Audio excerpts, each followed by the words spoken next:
Jadi kisahnya kakak moyang kami itu dulu lari Pak dari Kalimantan ini karena di situ hanya pernah terjadi legenda ya katanya terjadi ada antu kedondong. Antu kedondong itu sebenarnya pohon kedondong yang tumbuh subur sehingga tidak bisa terlihat matahari. Jadi mereka katanya takut. Jadi yang membawa anak 4 orang pakai perahu yang nyangkutlah di Sungai Lenggang. Jadi sudah beranak pinak. Jadi kalau saya sudah keturunan yang kelima, moyang, datuk, kakek, mama saya dan saya. Jadi saya sudah keturunan yang kelima dari orang Kalimantan juga, darahnya dari Kalimantan juga. Jadi harapan saya mudah-mudahan juga. Jadi tidak saya sudah beriset walaupun saya 4 tahun sudah pensiun, tapi saya tetap memperhatikan dunia pendidikan. Sekarang kita tertipat di sini, guru sertifikasi bisa mendapatkan gaji double ya Pak ya. Tapi tantangan kita luar biasa. Sehingga kemarin Bu Risma bilang, Bu Mus malu-malu ini di Surabaya terkenal dengan guru contekan yang heboh kan masuk TV. Tapi saya tidak pernah mengecewakan para guru, tetap saya acungkan jempol. Saya tanya dengan Profesor Bambang yang bertugas di Dinas Surabaya, Pak Bambang, di sini sudah berapa persen guru yang sertifikasi? Wah bangga beliau, sudah 99% guru sertifikasi. Nah inilah Pak Bambang jawaban dari guru yang memberi contekan tadi. Tapi Bapak Ibu guru, kita berusaha mendidik anak dengan jujur, karena nasib bangsa ini ada di tangan kita Pak, ada di tangan kita ya Bu ya. Kalau kita mendidik anak tidak jujur, mungkin ke depan ini bangsa kita akan hancur. Jadi memang harapan saya, mudah-mudahanlah saya sangat menganjurkan supaya kita kembali seperti dulu Pak Suri. Kalau SD, karena saya punya anak les kelas 6, Bu, guru agama kami itu nyebut, Bu, katanya Mika mencontoh aja lah, nanti aja, gak uang ya Bu ya. Itu anak-anak saya itu murid yang agak nakal ya. Jadi saya berpikir, kok anak nakal ini bisa lagi berpikiran positif. Kemudian dari orang tua murid, Mak, kata anak saya, orang tua tadi bilang kalau di sini ujiannya di kampus Linsing ini, yang pintar itu diletakkan di tengah-tengah. Jadi yang lainnya melingkari mereka. Jadi nanti bisa berjawab jawaban. Wah nggak jujur itu nak nggak boleh. Wah habis gimana? Untuk negeri kan harus mempunyai standar 7,5. Jadi saya berpikir-pikir, apa gunanya memberikan standar 7,5 kalau guru dengan murid sudah hancur hati nuraninya untuk berbuat jujur. Saya sebenarnya kemarin saya tidak bertemu dengan Pak Din waktu September kemarin. Rencananya memang mau bertemu dengan Pak Din, juga bertemu dengan Pak Menteri kita Pak Anies. Kalau Pak Sudibyo saya sudah ketemu, kalau Pak Muhammad Nom saya sudah ketemu.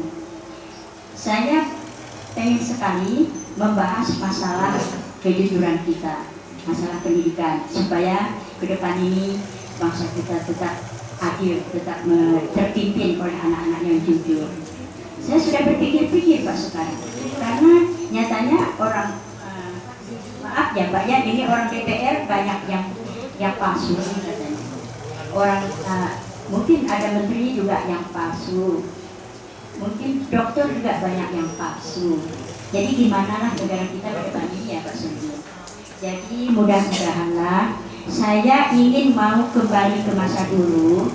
Dulu biasanya orang tua guru itu yang lulus orang 12-nya saya kan. Akhirnya untuk masuk negeri, masukkan aja lah yang lulus asli. Kemudian kalau masih bisa tertampung di negeri itu, cari mentor lagi. Iya, harusnya seperti itu Pak. Jadi kita tidak usah memberi standar kepada anak-anak sehingga ibu gurunya bingung, anaknya juga bingung. Karena mengapa? Cucu saya itu kayak stres juga ya. Dia belajar setengah pagi, tahu ulangannya yang hadir cuma 1, 2, 3. Susah banget ya Mak ya, kata mantu saya. Pelajaran anak ini begitu banyak. Jadi saya tidak menyalahkan guru, juga kita tidak boleh menyalahkan murid. Kita sekarang masih bingung lah ini. Saya lihat pelajarannya memang terlampau tinggi. saya pengen banget kemarin sudah betul dengan Pak Dekan, Pak Edi, Dekan UHK, Pak Edi, kalau bisa coba ya Pak ya, dipertemukan dengan Pak Menteri, insya Allah Bu, saya akan saya bahas. Kemudian juga guru ada di Jogja kemarin. Tema dalam pertemuan 1 abad seorang Muhammadiyah itu guru berprestasi, ya, guru yang kreatif. Jadi kata saya ada 3 kategori guru. Guru teladan hanya di dalam administrasi, tapi dia nggak kreatif, nggak sempat, bukannya nggak kreatif. Ada guru yang bandel, dia nggak sempat bikin administrasi, tapi dia berhasil dalam mendidik anak. Ada guru yang sejati, dia bisa mengatasi anak lambat, anak yang IQ-nya agak rendah bisa sedikit maju. Kemudian anak autis bisa didiknya bisa percaya diri. Kemudian anaknya hiperaktif bisa sedikit lunak. Itu guru yang sejati. Saya bilang 3 kategori guru. Jadi, yuk Bu, mana yang harus kita pilih? Nah, gurulah yang harus memilih. Jadi juga memang saya pernah menantang Ibu Ijem nih Pak, yang memprogram kita RP analisis silabus itu. Dia pernah berkunjung ke Berkeley. Bu Ijem, kalau Bu Ijem memprogram bahan-bahan ini, apakah Bu Ijem masih seperti kami berdiri di depan kelas dari jam 7 sampai jam 1? Oh enggak Mus, kita di kantor aja, kita program aja. Jadi nggak bisa gitu. Kami nggak bisa, harus dibebankan membuat RP yang sekian ya Pak ya, silabus yang sekian tebal, analisis yang sekian tebal. RP itu harus, walaupun kita mengajar bidang itu harus dibuat ulang setiap tahun. Apa kami ini disuruh menjadi penulis, apa disuruh membina dan mendidik anak? Ya terkejut gitu. Oh ya juga ya bagus.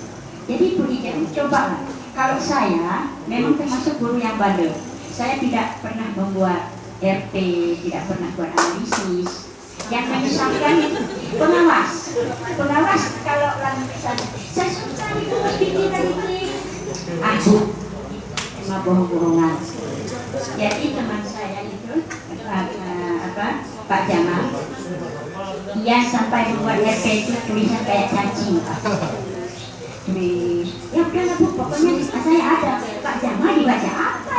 Ya terserah pengawas panggilan saya apa. Pokoknya saya melihat perlombaan dia mendapat juara. Perlombaan matematik dapat juara, tapi administrasi Pak gurunya bukan main, tidak ada. Pak saya tidak termasuk guru yang bandel. Jadi kemarin dia kita ini jangan terlampau dibebani oleh administrasi Pak sebenarnya.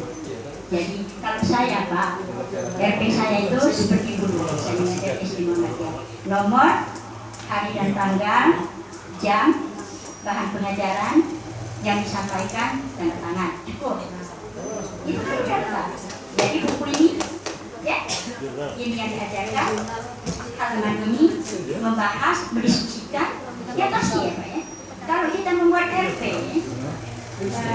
pertemuan inti, wah pertemuan inti guru begini, kerja murid begini, itu bohong Pak. Kadang-kadang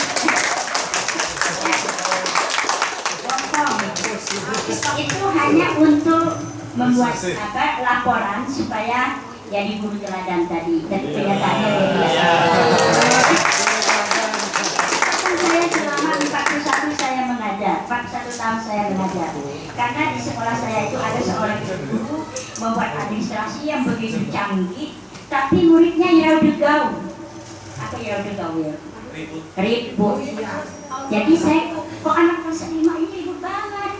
Saya katakan, wah ibu gurunya membuat RP. Laporannya bagus banget, tapi muridnya no. Jadi Pak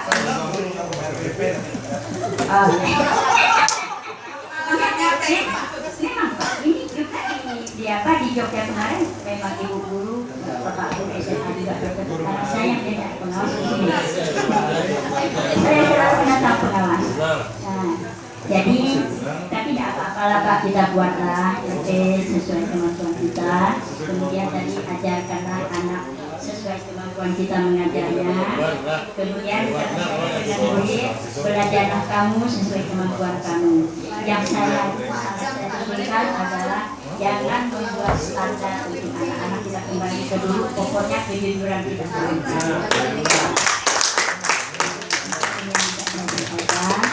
mudah-mudahan bisa bertemu lagi di lain kali. Wassalamualaikum warahmatullahi wabarakatuh. Mohon maaf kalau ada yang salah. Jangan disambung-sambungkan dengan pengawas Banjarmasin ya Pak ya. Sekali mari kita berdoa untuk Pak Sofyan ini bisa datang ke Banjarmasin ini, dan kami ucapkan beribu-ribu terima kasih atas segala macam pengetahuan yang diberikan.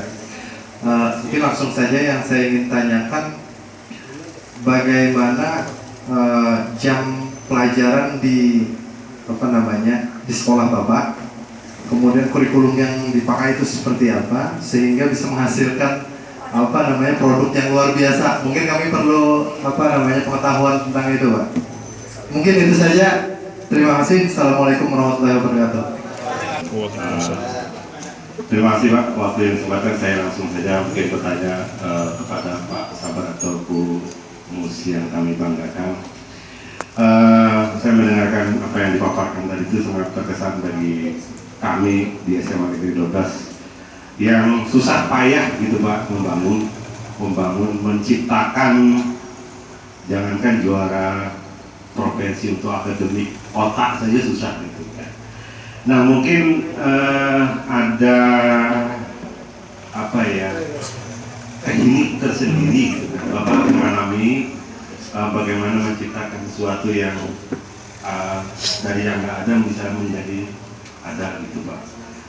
Paling tidak tekniknya gitu Pak, atau kunci rahasianya gimana gitu, supaya kami jadi guru-guru yang dari sini ya pengen juga merasakan jadi ya O2SN tingkat kota aja Pak, kami bermimpi gitu ya. Mudah-mudahan mimpi kami bisa terwujud. Terima kasih, itu aja Pak. Wassalamualaikum warahmatullahi wabarakatuh. Contoh ya Pak, tapi itu saya itu kan ketua sekolah yang agak gila ya. Bagi saya itu kurikulum itu, bagi saya itu adalah kurikulum itu adalah guru. Jadi kalau dia ikut seni, nggak usah belajar lah di Patriot, fokus. Olahraga TC ya TC, nggak usah ikut pelajaran lain kok. Ya banyak olahraga, ada target yang kita capai, tapi ada pekerjaan lain yang akan mengacaukan target itu, nggak bakal berhasil itu. Ngomong kosong itu. Apalagi yang berbau dengan otak.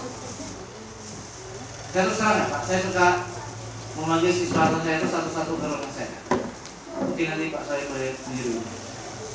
Siswa yang masuk ke SMA Gantung itu bukan siswa yang cerdas, tapi saya tahu bahwa siswa yang cerdas itu mudah membangkitkan. Saya pernah baca buku dulu, Think Like a Genius. Jadi dalam tubuh kita itu ada kemampuan yang tidak pernah kita tahu dan kita maksimalkan. Saya baca dari semua buku itu, satu yang saya senang kalimatnya, ketika kita bisa membangkitkan kemampuan yang maksimal itu tadi, selesai urusan. Saya cuma ngajak dia berpikir. Contoh yang Leonardo ini rumahnya sangat jelek. Sekarang rumahnya sangat jelek dan orang tuanya cuma guru hari tinggal ibunya. Terus apa dia? Lantas cita-cita lu pengen jadi apa? Saya menjadi dosen. Bagus tuh. Dosen apa? Geografi Pak. Pengen kuliah di mana? UGM Pak. Wah, keren. Terus ada duitnya. Nah itu loh Pak. Sudah cukup lah. Ya. Saya tanya, nggak ada duit Pak. Saya tahu dia orang nggak punya. Pengen nggak kuliah gratis? Pengen Pak. Gimana caranya? Satu aja. Juara olimpiade. Yang dapat juara olimpiade itu pasti dapat beasiswa dan bidik misi. Dijamin masuk perguruan tinggi. Siswa kami yang olimpiade itu semua masuk perguruan tinggi negeri dan dapat beasiswa bidik misi semua. Saya bilang, kalau kau ingin mengangkat derajat orang tua kau harus juara olimpiade saya. Berhasil Pak. Kita ketuk kesadaran. Kita gagal olimpiade, gagal festival seni, gagal debat. Kita ini kesempatan terakhir. Kalaupun kau harus menutup kesempatan ini, kau harus menutup dengan menangis, dan kau harus bisikan ke telinga Bapak, Pak, saya akan pamit. Ternyata dia berhasil, dia nangis dan bisikan, Pak, saya pamit. Gak perlu bahasa saya, Pak. Dulu kami biasa belajar. Saya belajar, Pak. Saya dulu pernah ikut pelatihan ke sekolah se-Asia di Malaysia tahun 2014. Pelajarnya Mr. Peter dan Mr. Peng dari Oxford University. Dia sering mengatakan, ketika kita membedakan status kita dengan guru dengan siswa, jangan kau harap prestasi itu akan tercipta. Saya suruh, maaf ya Pak, yang biologi dengan geografi ini akrab benar dengan siswa. Dia suka bawa makanan. Ayo bang, kita makan sama-sama. Gimana, udah sampai mana nih? Seru loh Pak mereka. Dia jadi komunikatif. Dia tahu bahwa ilmunya itu tidak akan bisa nyampe ilmu murid. Kalau Pak buku, maaf ya, dia waktu segini Pak, 2 hari habis tuh buku itu. Bapak boleh tes dia bisa.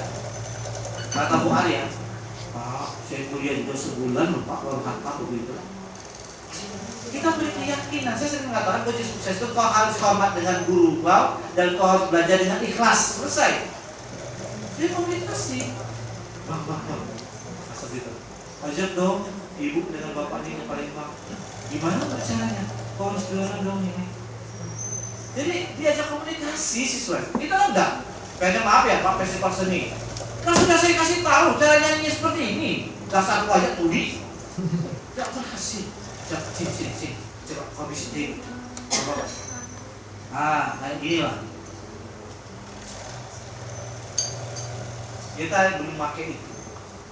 Kalau saya mengatakan Pak Sabar masih gini, saya salah. Saya mulai pendekatan yang terpakai. Dan saya guru juga saya katakan, Bu, Pak, ini adalah kita. Pengen ngangkat derajat sekolah kita dengan cara ini, dan ini menghasilkan derajat sekolah kita dengan cara ini.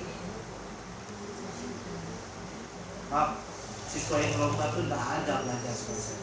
Maaf Pak, sorry ini kami menyatakan aturan. Benar kata Bu Mus, efek diajar bagus kok. Pendahuluan 5-10 menit. Bapak datang malam-malam sampai 30 menit. Kegiatan inti pakai teknik problem based learning. Dipakai juga kagak. Jadi saya ajarkan siswa itu harus fokus. Siswa kami itu nekat. Ketika ada mahasiswa UGM, dia tuh nari tari saman, belajar tari saman itu 1 bulan.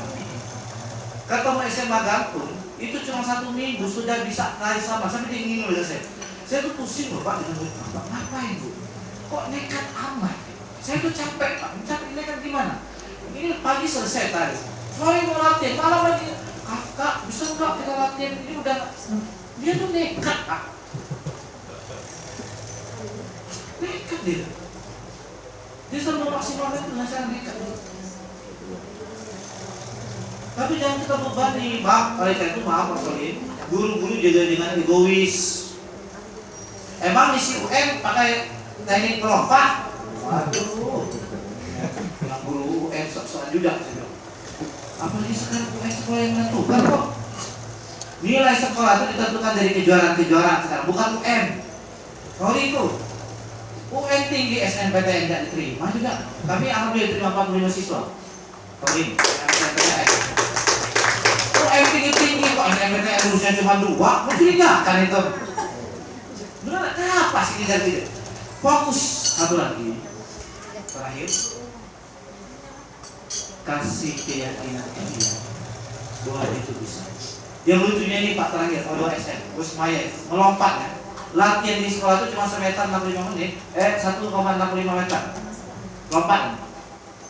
Di provinsi jadi 1,75. Saya katakan, kita itu bisa melompati target yang kita pakai. Saya sering mengatakan siswa, kalau kita start Pak dengan anjing, tes lari, tidak menang kita Pak. Benar Pak? Saya, Media Ramadan, Pak Rizky berbaris start lari dengan anjing sampai ke finish anjing dulu. Tapi ketika kita dikejar anjing, anjing itu tidak pernah bisa menggigit kita. Karena itu apa? Dalam buku Think Like a Genius dijelaskan bahwa itu kita punya kemampuan dan tidak bisa kita bangun kemampuan itu. Karena kemampuan itu tertidur. Jadi orang Jepang itu suka olok-olok Pak Koko. Kalau pengen beli kepala, belilah kepala orang Indonesia. Jangan beli kepala orang Amerika, jangan beli kepala orang Jepang. Kenapa? Kepala orang Indonesia di sana bagus Pak. Nggak ada isinya, masih kosong. Memorinya masih full. Kalau kepala orang Jepang tuh udah banyak memori di sini. Masih ori Pak ya. Ori kita tuh nggak boleh dipakai. Bukan apa? Nggak pernah kita pakai tuh. Kita itu beda orang Indonesia dengan orang Jepang. Kalau orang Jepang itu makannya nggak berkeringat, kita tuh makannya keringat. Orang Jepang itu kerjanya berkeringat, kita kerjanya nggak berkeringat.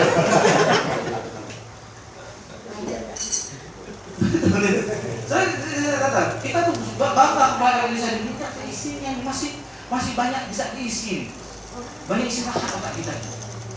Tidur. Saya sering mengajar, saya pernah bicara dengan seorang psikolog. Saya tanya, benar nggak kalau sering baca itu stres? Salah. Yang betul itu orang nggak pernah baca disuruh baca dan stres, itu baru benar. Logikanya orang sering baca itu bukan tambah jelek, itu bukan tambah bodoh, tapi tambah cerdas. Itu indikatornya. Trik saya dulu apa? Sepele loh Bu. Tahu nggak? Kalau dia ke rumah gurunya latihan, gurunya kasih bakso. Coba sambil kata, ada yang pesan Bang. Ya Bang. Tenang Bu. Orang Bu kemarin di provinsi keluar dari ruang SM. Puncak. SM mengatakan yes. Tenang Pak, kita pasti dapat menang. Bilang sombong kau ini. Ya iya Pak. Udah gitu. Kami kemarin belajar di UGM ya. Dikasih file nggak banyak, 1.500 lembar. Geografi itu 1.500 lembar, kebumian itu 1.500 lembar. Ditambah buku yang kami punya, kira-kira yang dibaca siswa itu kurang lebih 3-4.000 lembar. Saya yakin ibu tak sanggup 10 lembar aja pusing. Dia bilang, sudah Pak. Kami kirim pelatihan di Bandung, di Active Learning Center. Sudah Pak. Kami kirim di Rocky. Sudah Pak. Ada yang lain nggak Pak? Ternyata dia memang saya tahu waktu itu dia positif praktek. Dia sangat tidak positif praktek. Dia menangis Bu. Olimpiade itu soal praktek itu 4 menit waktunya. 1 menit membaca, 1 menit mengamati, 1 menit mengerjakan, 1 menit mengumpulkan. 4 menit. Kalau kita bacanya aja lebih dari 4 menit.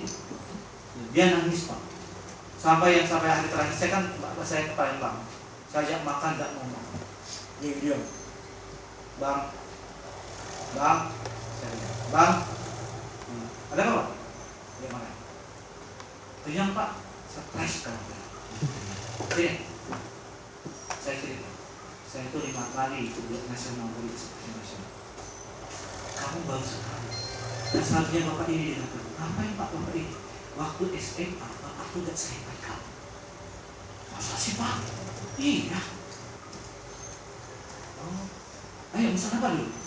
Kita mulai pesan. Kalau ada kesempatan kedua loh tahun depan, ya aku tuh kecewa aku gak bisa praktik. Nah, mau di mana Pak? Jadi saya ngobrol. Jangan astagfirullahaladzim Pak, uang udah jutaan kau kalah Pak. Udah dia stres, tambah lagi kita stresin dia. Untung aja dia kalau nggak gantung diri di kesempatan itu. Benar? Jangan kita beri press, justru kita beri penguatan. Kali ini ya, saya tadi mengatakan ke siswa saya yang seni. Coba tampil Pak. Mantap. Juara itu hanya perlu lebih baik sedikit aja dari itu. Sedikit ya Pak ya? Iya. Jadi dia semangat. Terus asal. Kenapa orang psikol kayak gini? Jadi saya tertarik, bagus itu dengan seni itu.